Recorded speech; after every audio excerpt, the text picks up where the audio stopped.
महादेव की महाकथा। एक समय की बात है जब ब्रह्मांड में संतुलन बिगड़ने लगा था। देवताओं और दैत्यों के बीच संघर्ष लगातार बढ़ रहा था। संसार में अंधकार और अशांति फैल रही थी। इस समय महादेव कैलाश पर्वत पर ध्यानस्थ थे। उनकी समाधि इतनी गहरी थी कि उनके भीतर ब्रह्मांड की सारी ऊर्जा प्रवाहित हो रही थी।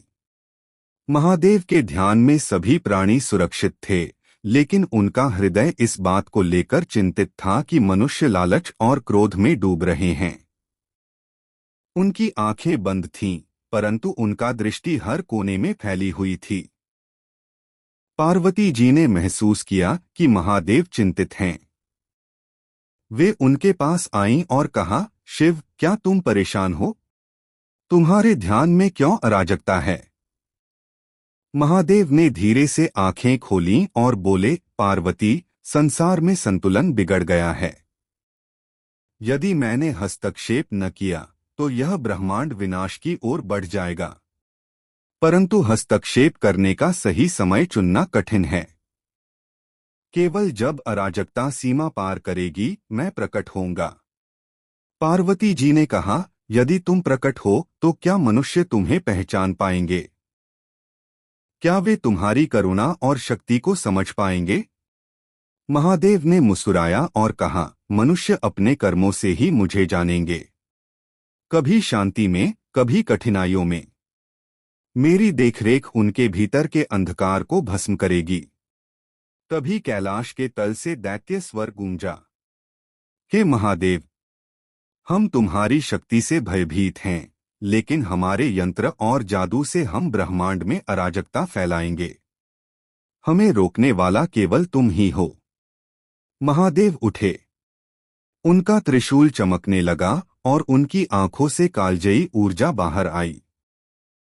उन्होंने कहा, मैं केवल तब हस्तक्षेप करूंगा जब अराजकता का प्रभाव सीमा पार करे। परंतु पहले मैं जीवन और करुणा की शक्ति दिखाऊंगा। महादेव ने अपने हाथों में जल लिया और उसे धरती पर गिराया। जैसे ही जल की बूंदें पृथ्वी को छुईं, हर जगह जीवन उभरने लगा। जंगल हरे भरे हुए, नदियां स्वच्छ बहने लगीं और मनुष्य अपने कर्तव्यों की ओर लौटने लगे। महादेव की साधना और करुणा से यह सब संभव हुआ। पर दैत्यों ने हार नहीं मानी। उन्होंने शक्तिशाली जादू और यंत्रों से त्रिलोक में अराजकता फैलानी शुरू कर दी। तब महादेव ने तांडव नृत्य किया। उनके प्रत्येक कदम की ध्वनि से पर्वत कांपने लगे, नदियां उफनने लगीं और आकाश में बिजली चमकने लगी। तांडव विनाश का प्रतीक नहीं, बल्कि सृजन और पुनर्स्थापना का संदेश था।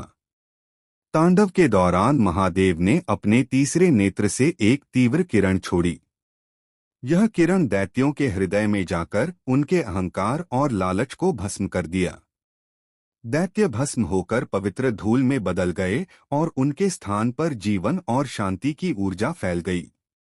तांडव समाप्त होने के बाद महादेव ने पार्वती की ओर देखा और कहा, शांति केवल बल से नहीं, बल्कि करुणा और धर्म से आती है।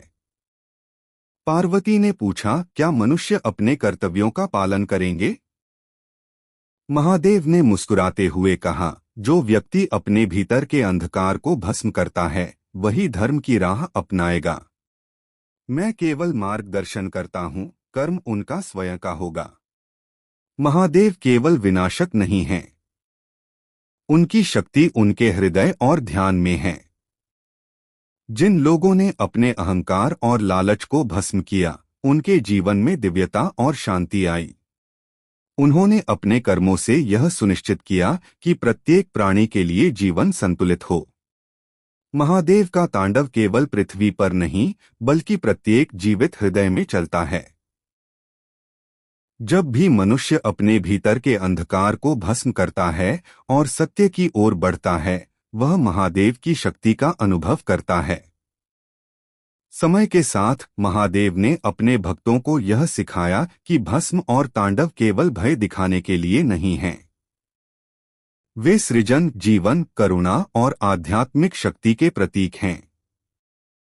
उन्होंने अपने भक्तों को यह मार्गदर्शन दिया कि संतुलन बनाए रखने के लिए करुणा और धर्म का पालन आवश्यक है। महादेव की कथा यही नहीं खत्म होती। उनके अनेक भक्तों ने उनके आदेशों का पालन किया और अपने जीवन में भस्म और तांडव की शक्ति का अनुभव किया। हर संकट में, हर कठिनाई में महादेव ने उनके हृदय को मजबूत किया। भक्तों की कथाएं इस बात का प्रमाण हैं कि महादेव केवल कैलाश पर नहीं बल्कि हर हृदय में निवास करते हैं। जब कोई व्यक्ति अपने भीतर के अहंकार और लालच को भस्म करता है, उसकी आंखों में दिव्यता और चेतना का प्रकाश उत्पन्न होता है।